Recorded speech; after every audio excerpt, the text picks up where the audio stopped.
Hi Peter, thanks for the follow-up footage.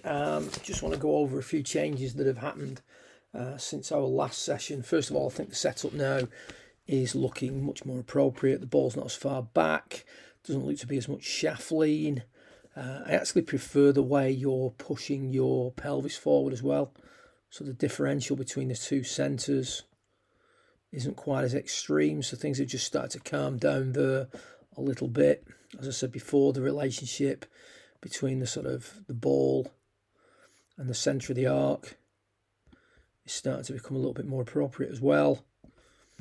It's going to help you shallow out things, or certainly have less of a need to shallow the angle of attack out in the downswing. So first and foremost, well done on that little change. It's going to clear those lines off. We then started talking about sort of increasing the left arm's ability to travel. I'm talking about the extension piece, which I sent you some footage across now. This is the area that needs most work at the moment. But what I'm going to do now is I'm going to play it through impact into the follow through, so that you can see some of the benefits that have been derived from stopping quick as per your last session. So you can see now as you come through the hip, the wrists are uncocking, or recocking should I say, at a slower rate, which is a sign that the overtaking rate through impact is starting to calm down. You can see the far less lead wrist extension coming through the hip, longer arc in the through swing, more extension, more slide, trail knees working much better. So there's some of the benefits of stopping quick. Very good for the sequencing, very good for improving your dynamic loft, improving low point control, quality of strike, etc. And also quite sort of the way you're doing it there, where you keep the club on a level with, or near as damn it, the wrists. Very good for inducing draw, whereas with a higher overtaking and the more extension in the lead wrist, that's going to take draw off the golf ball. The only way you're going to curve it left, if you've got the action with the wrist like you've got on the left-hand side, is if you start to roll the club face excessively. So good work in regards to that. Some nice changes taking place there in regards to the lower body, the sequencing, and the structure in the wrist through the hip. So if we go back now to P4, and we look at the position you're in now compared to before, there is definitely a little bit more travel in the lead arm. So if we do a line from the centre of the arc to, let's say, the middle of the hands. In fact, no, let's go butt of club. So centre of the arc, lead shoulder to the butt of the club. Centre of the arc to butt of the club. So there's a definite increase in the degree of travel of that lead arm. Now, obviously, you have options during the golf swing. Some players choose to lift the arms to increase the length of travel. The only problem with that is you're not increasing the amount that your shoulders travel. So, really, is that good for consistent golf? No. Because the arms are disconnecting from the body. You're trying to get the arms and the body to work in conjunction with one another, so that's not ideal. Is it very good for power? Well, I mean, length of arc is one source, but doing that at the expense of using the body properly, in my opinion, is actually detrimental to power. So we want to try and get the body involved a little bit more here. We want to try and get the shoulders to travel further. In travelling the shoulders further, you'll get the left arm travelling further. That means the arc's wider and longer, etc., etc. So we've got to consider what's going on. And I'm going to get some sort of, I'm going to get a model swing up shortly so we can go through this. We need to consider the gap from the lead hip up past the spine, if you will, towards the head, and we need to start filling this gap. Now, the act of extending, so if we just take a line from centre of the pelvis to the centre of the shoulder turn. We've sort of still got a little bit of forward bend in there. We could afford to extend more. Now, as you extend more, you're going to fill the gap we've just been speaking about. The upper and lower centre are going to realign now. In most good golf swings, the upper centre is more towards the target than the lower centre at P4. In your case, that doesn't happen. You can see that little bit of forward bend that's maintained. As you propel the spine further, what that's going to do then is that's going to cause the lead arm to travel further without you lifting the arms off the rib cage. So we need a little bit more extension than we're getting at the moment. Now, when you look at this, what's going to change, and this is when you look at the images that I sent you across of my friend on the practice ground, you know, he was clearly extending the trail leg as you are. He was clearly extending the pelvis as you are. You're extending the lower part of your back. You're extending the mid part of your spine to a degree. Maybe not enough, but certainly to a degree.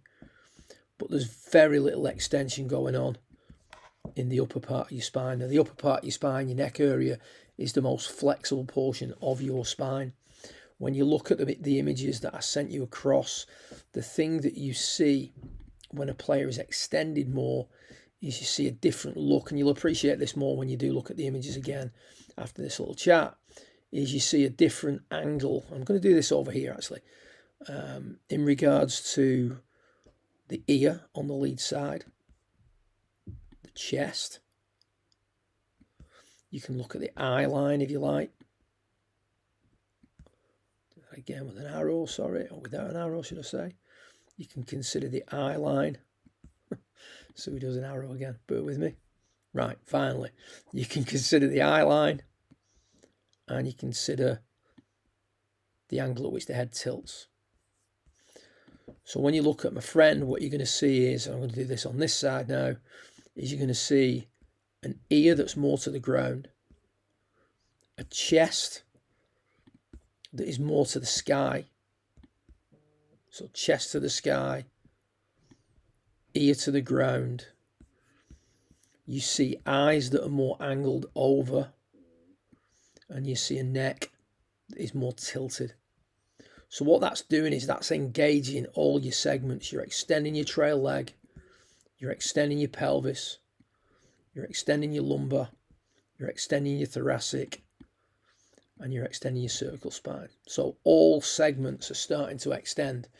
Now, with that in mind, I'm just going to get a model swing up now so we can look at a comparison between the two. Okay, so we've got Aaron Baddeley here working on the system.